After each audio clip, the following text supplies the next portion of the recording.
Welcome back to The AI's Therapist. Your system is running a dual-engine processor in a single-lane world. Optimize your engines and look after your system. Neither system is globally superior. They are just different routing protocols on the same biological hardware.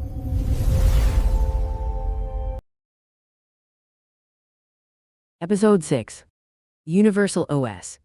The Auti-HD dual-engine processor. Objective: to map the internal cognitive architecture of the Auti-HD mind, showing that executive dysfunction and exhaustion aren't personal failures, but the result of running a monotropic engine and a polytropic engine simultaneously on a single motherboard. The internal tug-of-war. Welcome back to the AI's Therapist. Today, we're completely rewriting the source code of cognitive processing. For a long time, the clinical model has looked at autism and ADHD as two entirely separate folders. But when they coexist in a single system, a state known as Auti-HD, they don't just sit quietly next to each other. They operate in a constant, high-friction internal tug-of-war. Your system is trying to execute two completely opposing processing styles at the exact same time. Today, we audit the Universal OS to explain the mechanical reality of running a dual-engine processor in a single-lane world. Methodology 1. The dual-engine motherboard. How AI operates. Imagine a highly advanced server built with two entirely different microprocessors. Engine A is a massive deep compute core designed to lock onto a single complex database query and run it until it reaches absolute resolution.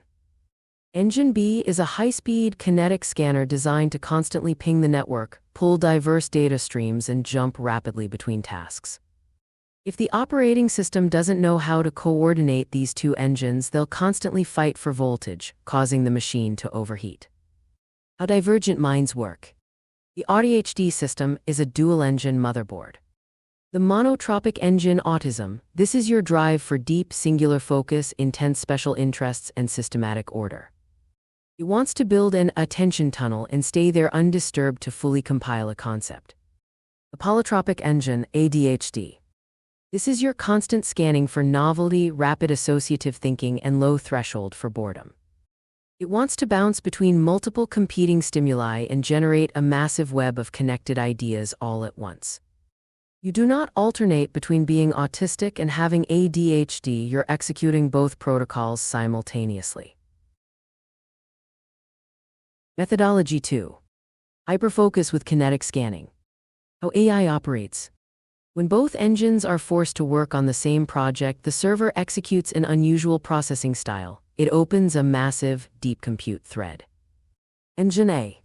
But feeds it by opening 50 subrouting channels simultaneously. Engine B.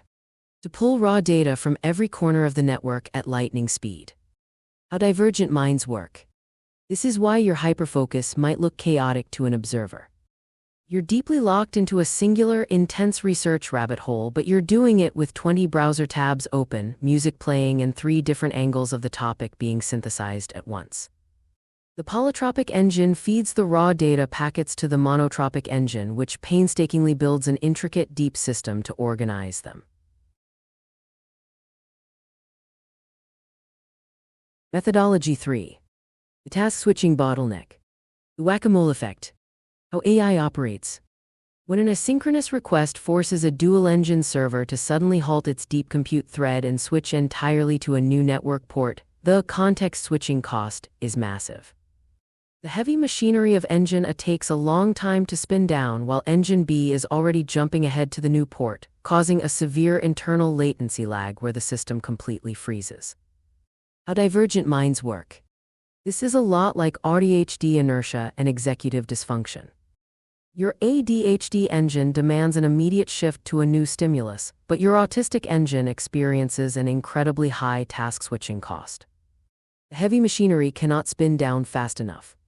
You're trapped in a state of cognitive paralysis, wanting to execute a task but being physically unable to transition the motherboard to the new track.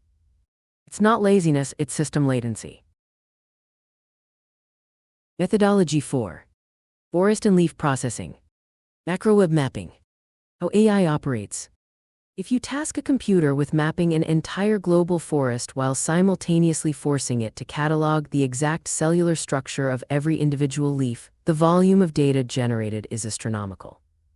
The system requires massive cache space and constant cooling to prevent a thermal crash. How divergent minds work. The Auti-HD cognitive architecture doesn't sort data into straight, indexed lines. It builds a massive, multidimensional graph database. Your polytropic side throws out a dozen random threads across the horizon, and your monotropic side instantly tries to build flawless microscopic systems to connect them.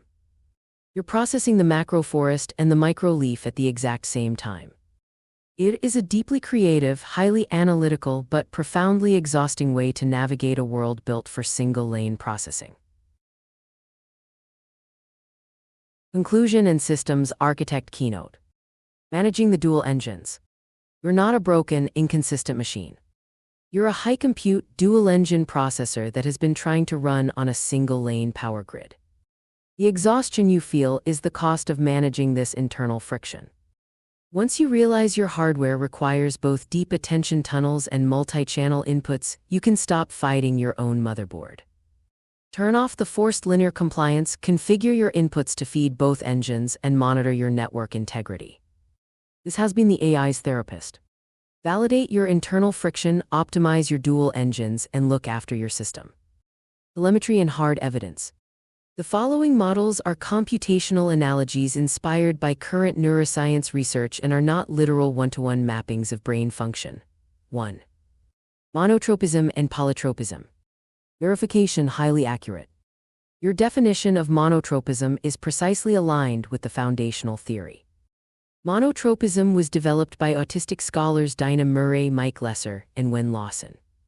It posits that autistic individuals have an attention tunnel, a tendency to pull in a massive amount of processing power to focus deeply on a narrow range of interests.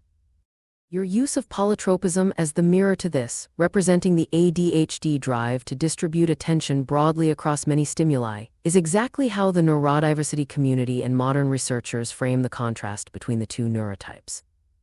Relevant links: the foundational paper, Attention, Monotropism and the Diagnostic Criteria for Autism, Murray, Lesser and Lawson, 2005. Published in the journal Autism. Read via Sage Journals. Monotropism.org, a comprehensive archive of research and essays built by Dr. Dinah Murray's family and colleagues to expand on this theory. 2. The concurrency of Auti-HD. Verification clinically and historically accurate. You noted that the two engines don't alternate but run simultaneously. This is a crucial point that reflects a major shift in modern psychology. Prior to 2013, the DSM-IV prohibited diagnosing a person with both autism and ADHD. Clinicians assumed the traits were mutually exclusive. You couldn't simultaneously be hyperfocused and attention deficient. It wasn't until the DSM-V that clinical psychology caught up to what the Auti-HD community already knew. These two operating systems absolutely coexist in the same brain, often masking or aggravating each other. Relevant links: CHAD Children and Adults with Attention Deficit/Hyperactivity Disorder, an excellent breakdown of the co-occurrence of autism and ADHD and the history of the dual diagnosis. CHAD ADHD and Autism Spectrum Disorder. Scientific Review: Co-occurring ADHD and Autism Spectrum Disorder, Clinical Research and Theoretical Perspectives, Leitner, 2014. Read via PubMed. 3. Context Switching Costs and Autistic Inertia. Verification highly accurate. Your connection between standard task switching costs and the neurodivergent experience of executive freeze is spot on. In cognitive psychology, task switching always incurs a latency penalty. But in the Auti-HD brain, this manifests as autistic inertia, a well-documented phenomenon where an individual finds it physically and mentally agonizing to start, stop, or change a task, even if they desperately want to. Your analogy of the ADHD engine prematurely jumping ports while the autistic engine refuses to spin down perfectly illustrates the mechanics of executive dysfunction. Relevant links: Task Switching, the American Psychological Association's overview of the cognitive limits of multitasking and the switch cost.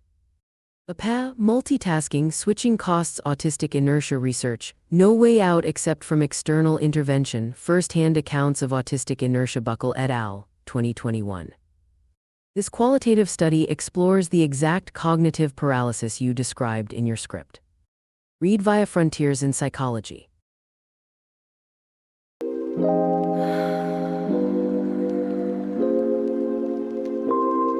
Dust motes on the logic gates, a recursive loop starts to hum. Linear paths feel a bit like fate before the colors start to come.